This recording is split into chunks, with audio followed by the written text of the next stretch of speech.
जय हिंद दोस्तों, मैं निधिबेन चौहान। तो आज हम करेंगे क्वेश्चन नंबर 8। सबसे पहले हम क्वेश्चन रीड करेंगे। हरपाल और चिराग एक पीढ़ी के साझेदार हैं। तारीख 1/4/2016 के रोज उनकी पूंजी क्रमशः 60,000 और 1,00,000 है। ओके। वर्ष के दरमियान हरपाल ने तारीख 1/4/2016 के रोज 15,000 का तथा चिराग ने तारीख 1/1/2017 के रोज 20,000 का आहरण किया है। साझेदारी करार पत्र के प्रावधान नीचे दिए गए हैं। तो यहाँ पे हमें सबसे पहले हम प्रावधान भी पढ़ेंगे। 1. पूंजी पर वार्षिक 12% ब्याज गिनना है। 2. आहरण पर वार्षिक 9% ब्याज वसूल करना है। हरपाल को पेढ़ी में सक्रिय कार्य करने के बदले 1,000 वेतन देना है तथा चिराग को वितरण पात्र लाभ का 5% कमीशन देना है।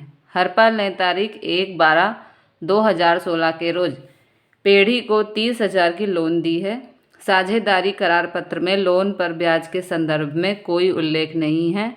वह लोन पर वार्षिक 11% ब्याज की मांग करता है। अब यहाँ पर हमें पाका सरवैया नहीं बनाना है, मतलब कि बैलेंस शीट नहीं बनानी है, इसलिए यहाँ पर लोन की एंट्री नहीं होगी। ओके, तो लोन की एंट्री यहाँ नहीं करनी है क्योंकि बैलेंस शीट यहाँ नहीं बनानी है।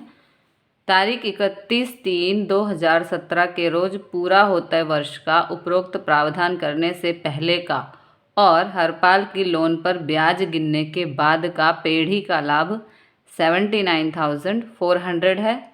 ऊपर के विवरण पर से पेढ़ी का लाभ हानि वितरण खाता और साझेदारों का पूंजी खाता तैयार करो। तो यहाँ पर हमें पेढ़ी का लाभ हानि वितरण खाता और पूंजी खाता, साझेदारों का पूंजी खाता तैयार करना है। तो आपको यहाँ पे एक बात समझनी है पहले, सबसे इम्पॉर्टेंट, कि जब हम लाभ हानि वितरण खाता तैयार करेंगे तो हमें पेढ़ी के विषय में सोचना है। पेढ़ी में से जो जाएगा वो उधार साइड और पेढ़ी में जो आएगा वो जमा साइड। ओके, आपको हमेशा याद रखना है कि पेढ़ी का लाभ हानि वितरण खाता, यानी कि लाभ हानि वितरण खाता जब हम बनाएंगे तो पेढ़ी के बारे में सोचना है कि पेढ़ी में जो आएगा वो जमा साइड और पेढ़ी से जो जाएगा वो उधार साइड। ओके। और साझेदारों का पूंजी खाता, तो साझेदारों का पूंजी खाता का मतलब साझेदारों का पूंजी खाता बनाना है। उस खाते में हमें जो आएगा साझेदारों में, साझेदारों के खाते में वो जमा साइड और जो जाएगा वो पूंजी खाता में उधार साइड। ओके, तो अब हम पहले जो हमारा प्रावधान है उसको पढ़ते हैं और सम को शुरू करते हैं। यहाँ पे 2 खाते बनाने हैं, लाभ हानि वितरण खाता और साझेदारों का पूंजी खाता। ओके, ये साझेदारों का पूंजी खाता और पेढ़ी का लाभ हानि वितरण खाता हमें यहाँ पर बनाना है। तो पहला प्रावधान, पूंजी पर वार्षिक 12% ब्याज गिनना है। तो सबसे पहले हम क्या करते हैं, देखो, लाभ हानि वितरण खाता में सबसे पहले हम जमा साइड लिखते हैं लाभ हानि खाता। यहाँ पर हमें लाभ हुआ है, देखो यहाँ पे दिया हुआ है। ब्याज गिनने के बाद का पेढ़ी का लाभ 79,400 है। देखो लाभ दिया है, लाभ दिया है तो जमा साइड लिखेंगे कहाँ, लाभ हानि वितरण खाता में जमा साइड लाभ हानि खाता 79,400। ओके, ये हो गया फर्स्ट स्टेप। अब हम पढ़ते हैं पहला प्रावधान, पूंजी पर वार्षिक 12% ब्याज गिनना है। तो पूंजी कितनी है हमारी, 60,000 और 1,00,000। तो सबसे पहले हम पूंजी की एंट्री करते हैं पूंजी खाते में। ये देखो, साझेदारों का पूंजी खाता, शेष आगे लाए 1/4/16 को, तारीख लिखनी है 1/4/16 को, शेष आगे लाए। हरपाल की 60,000 है और चिराग की 1,00,000 है। अब इस पर पहला प्रावधान दिया गया है कि पूंजी पर वार्षिक 12% ब्याज गिनना है। तो पूंजी पर खाता ब्याज पेढ़ी साझेदार को देती है। ओके, तो साझेदार के पूंजी खाते में जमा लाभ हानि वितरण खाते उधार, यानी कि 60,000 का 12% 7200। ये देखो, ठीक है। कौन, पेढ़ी साझेदार को देगी। पूंजी पर ब्याज पेढ़ी साझेदार को देगी, ठीक है। पूंजी पर ब्याज, तो पूंजी कितनी है 60,000 और 1,00,000, तो पेढ़ी साझेदार को देगी, इसलिए पेढ़ी के उधार खाते पूंजी पर ब्याज 60,000 का कितना परसेंट देना है हमें यहाँ पर 12%। तो 60,000 का 12% होता है 7200। चिराग का 1,00,000 है, ओके। चिराग की पूंजी 1,00,000 है, तो 1,00,000 का 12% 12,000। पेढ़ी किसको दे रही है साझेदार को दे रही है, तो पहले इन दोनों का टोटल कर लेते हैं। 7200 और 12,000 हो गए 19,200। अब पेढ़ी साझेदार को पूंजी पर ब्याज देती है, तो साझेदार के खाते में क्या होंगे जमा होंगे। ये देखो ये जमा साइड है ना, 31/3/17 मतलब कि साल पूरा होने पर ब्याज दिया जाता है। तो पूंजी पर ब्याज खाते हरपाल के 7200 और चिराग के 12,000, ओके। ये हुआ पहला प्रावधान पूरा। उसके बाद प्रावधान नंबर 2, आहरण पर वार्षिक 9% ब्याज वसूल करना है, ओके। तो आहरण पर ब्याज साझेदार पेढ़ी को देता है, तो साझेदार के पूंजी खाते में उधार होंगे, क्योंकि साझेदार पेढ़ी को ब्याज देगा आहरण पर, ठीक है। आहरण पर ब्याज साझेदार पेढ़ी को देगा, तो पेढ़ी के खाते में जमा होंगे और साझेदार के खाते में उधार होंगे। लेकिन यहाँ पर जो ब्याज है वो आहरण है जो अलग अलग तारीख को किया गया है। देखो पढ़ते हैं हम क्वेश्चन को एक बारी। वर्ष के दरमियान हरपाल ने तारीख 1/4/16 हरपाल ने 1/4/2016 यानी कि साल के शुरुआत में ही उसने आहरण किया। किसने हरपाल ने। तो उस पर पूरे साल का ब्याज गिना जाएगा, उसके आहरण पर पूरे साल का ब्याज गिना जाएगा, ठीक है। तो कितने उसने आहरण किया है 15,000। हरपाल ने 15,000 का आहरण किया है और 1/4/2016 को। तो हमारा जो वर्ष ख़त्म हो रहा है वो हो रहा है 31/3/2017 को। तो उसने पूरे साल उस पैसे का यूज़ किया है जो उसने आहरण किया, तो उसे पूरे साल का ब्याज देना होगा। तो 15,000 का 9% यानी कि 1,350। ये देखो आहरण पर ब्याज साझेदार पेढ़ी को देगा, है ना। तो पेढ़ी के खाते में जमा होंगे क्योंकि ये पेढ़ी की इनकम हो गई। तो आहरण पर ब्याज हरपाल का 1,350, 15,000 का 9% है ना, 9% ब्याज देना है। उसके बाद चिराग ने आहरण किया है 20,000 का, लेकिन कब किया है 1/1/2017 को। तो 1/1/2017 को यानी कि पहला महीना, दूसरा महीना और तीसरा महीना, है ना। 3 महीने हुए। तो 3 महीने के लिए चिराग ने 20,000 का उपाड़ आहरण किया, तो उसे 3 महीने का ब्याज देना होगा। तो 3 महीने का ब्याज देखो कैसे निकालते हैं। 3 महीने का ब्याज हरपाल का तो 15,000 पूरे साल का था, है ना। तो उसको 15,000 का 9% यानी कि 1,350 पूरे वर्ष का देना पड़ा। लेकिन चिराग ने 3 महीने के लिए पैसे लिए हैं, कितने 20,000। तो 3 महीना यानी कि 3/12, क्योंकि एक साल में 12 महीने होते हैं, है ना। तो 3/12 हो जाएगा क्योंकि उसने 3 महीने के लिए ही आहरण किया है। तो 3 महीना यानी कि 3/12 गुणा 9%, तो 9/100। इन सबको हम सॉल्व करेंगे कैलसी में, तो आंसर आएगा 450। तो हरपाल ने ब्याज दिया 1,350, चिराग ने ब्याज दिया 450, ओके। तो दोनों ने आहरण किया और दोनों ने ही ब्याज दिया। किसको पेढ़ी को ब्याज दिया, ओके। तो पेढ़ी की हो गई इनकम, तो पेढ़ी के जमा खाते में हरपाल का 1,350 और चिराग का 450, दोनों का टोटल 1,800। अब साझेदारों ने पेढ़ी को दिया, है ना, तो उनके उधार खाते में ये देखो आहरण खाते हरपाल, ये तो उनका आहरण था।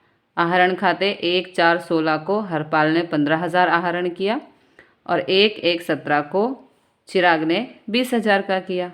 तो हरपाल ने पूरे साल की ब्याज दी।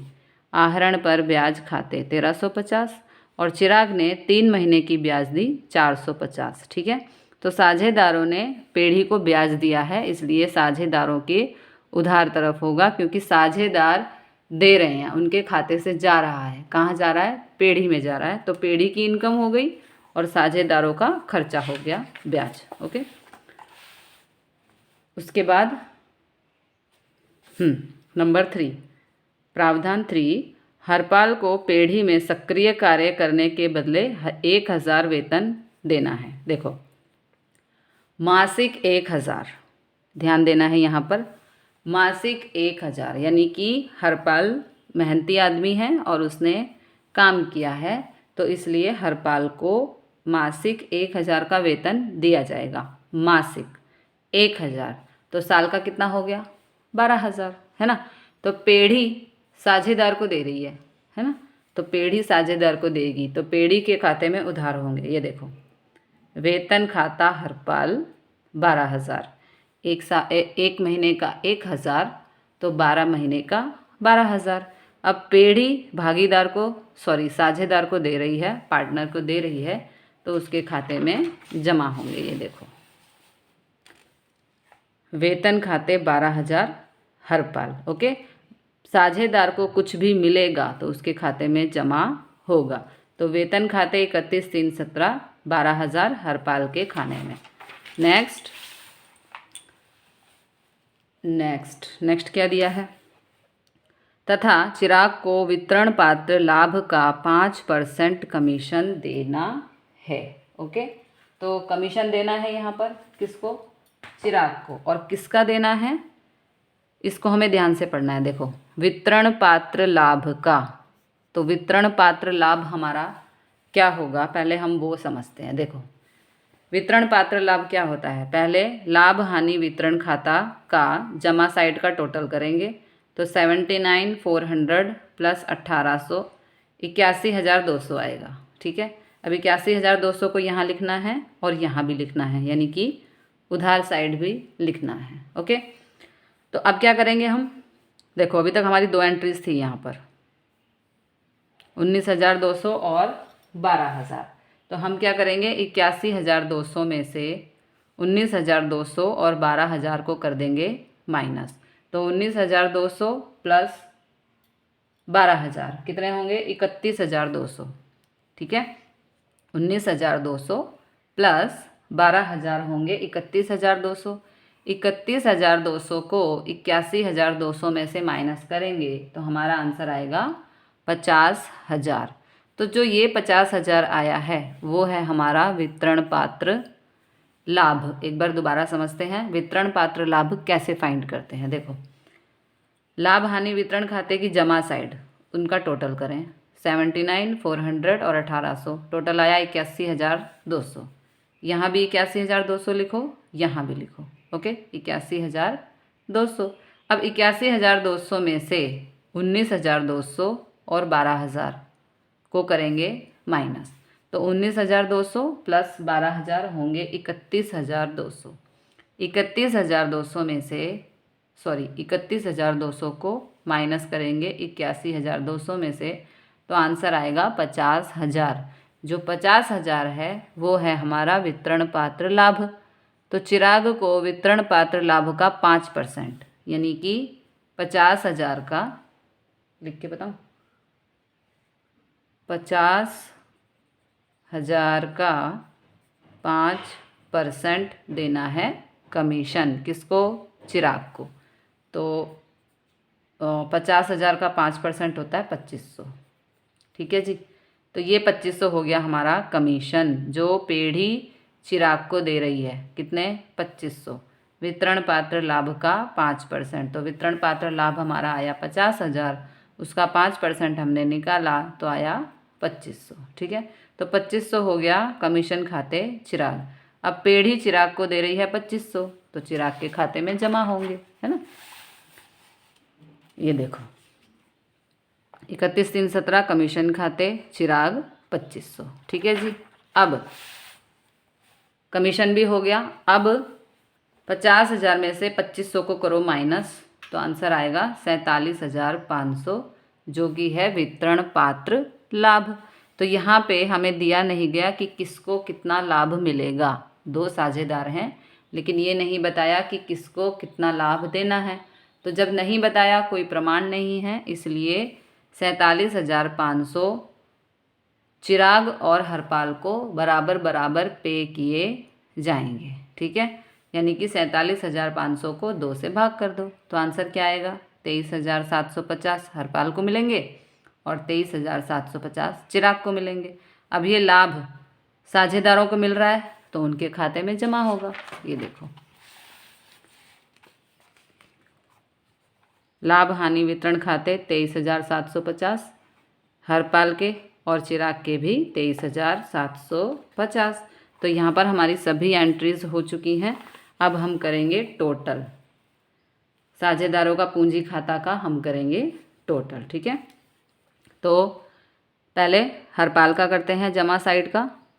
हरपाल का जमा साइड का टोटल है हमारा 1,02,950। तो यहाँ पर भी 1,02,950 लिखेंगे। ठीक है, इसमें से माइनस करेंगे उधार साइड, यानी कि 15,000 को माइनस करेंगे 1,02,950 में से और फिर 1,350 को माइनस करेंगे तो आंसर आएगा 86,600। 1,02,950 में से 15,000 और 1,350 को माइनस करेंगे तो आंसर आएगा 86,600, जिसको हम लिखेंगे 31,317 को शेष आगे ले गए। ओके, इसी तरह चिराग का टोटल करेंगे जमा साइड 1,38,250। तो यहाँ भी लिखेंगे, दोनों साइड उधार साइड लिखना है 1,38,250। अब इसमें से माइनस क्या करेंगे? 20,000 और 450। ओके, 1,38,250 में से माइनस करेंगे 20,000 और 450 तो आंसर आएगा 1,17,800, जिसे हम लिखेंगे शेष आगे ले गए। ओके, तो इस तरह से सम खत्म होता है। इसमें स्पष्टता दी गई है, एक बारी उसको भी हम पढ़ लेते हैं। सवाल में पूंजी खाते को पद्धति का उल्लेख न होने से अस्थिर पूंजी खाते की पद्धति से पूंजी खाता तैयार किया है। हरपाल की लोन पर ब्याज संबंधी करारनामा में उल्लेख न होने से साझेदारी कानून के अनुसार 6% की दर से ब्याज 4 मास का ब्याज गिना जाएगा। आहरण पर ब्याज की गणना के समय आहरण की तारीख ध्यान में ली गई है। साझेदारों के बीच लाभ हानि के वितरण संबंधी कोई स्पष्टता न होने से लाभ साझेदारों के बीच समान हिस्से में बांटा गया है। ओके, तो मिलते हैं अगले क्वेश्चन के साथ अगली वीडियो में। जय हिंद, जय भारत।